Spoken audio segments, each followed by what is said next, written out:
대한항공의 여객기가 소련에 의해 격추됐다고?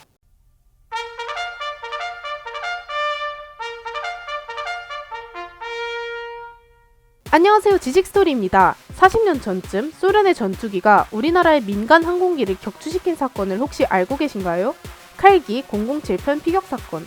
1983년 9월 1일 미국의 뉴욕을 출발하여 알래스카의 앵커리지를 지나 김포국제공항으로 비행하던 대한항공의 007편이었습니다.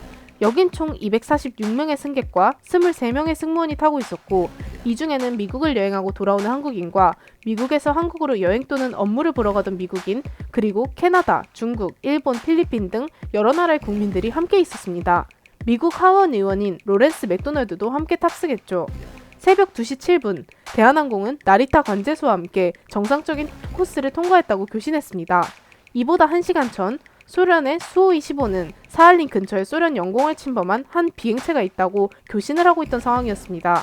그렇게 소련의 수호-25는 대한항공 007편을 추격하기 시작합니다. 대한항공의 조종사 천병인 기장은 우리나라 기장 중에서도 엘리트였습니다. 당시 우리나라의 많은 기장들은 공군 조종사를 거치고 온 경력자들이었고, 그 중에서도 천병인 기장은 공군 조종 간부를 수석으로 수료한 기장이었습니다. 대통령 전용기를 몰았던 경력도 있는 베테랑 조종사였습니다. 이 베테랑 조종사가 무슨 이유인지 모르겠지만 소련의 영공을 침범해서 순항 중이었고, 소련의 수호의 전투기는 007편을 추격하게 됩니다. 당시 많은 미국의 정찰기들이 민항기로 위장해 소련에 정찰하던 때였고, 소련은 이러한 정찰기들이 보이면 격추하라는 명령이 하다된 상태였습니다. 당시 조종사 오시포비치는 당연히 영공을 침범한 미국 정찰기라고 생각했고 경고사격을 실시했습니다. 하지만 이때 예광탄도 없었고 새벽이었기 때문에 조종사가 경고사격을 눈치채지 못했을 수도 있었습니다.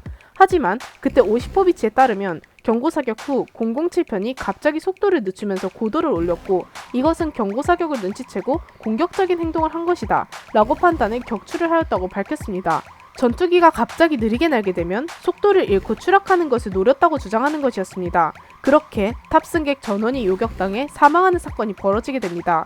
우리나라를 비롯한 여러 나라와 서방 국가들은 정말 큰 충격에 빠지게 되며 소련에게 이 사실을 항의하게 됩니다. 정말 완전 순수한 민항기였기 때문이죠. 그렇게 소련과 주변국들의 관계가 급속도로 냉각되고 사건이 잊혀져 갔습니다. 1991년 소련이 붕괴되고 이 사고의 블랙박스가 우리나라로 넘어오게 됩니다. 우리나라는 즉시 국제민간항공기구에 이 블랙박스를 넘기게 되고 제3국인 프랑스가 이 사건을 조사하게 됩니다. 하지만 우리나라 조종사가 갑자기 왜 항로를 이탈하였는지 잘 밝혀내진 못했고, 여러가지 오인을 한 것이 아닌가, 그리고 조종사는 정말 민항기였던 걸 몰랐던 것인가 등 여러가지 불확실한 추측밖에는 할 수 없었습니다.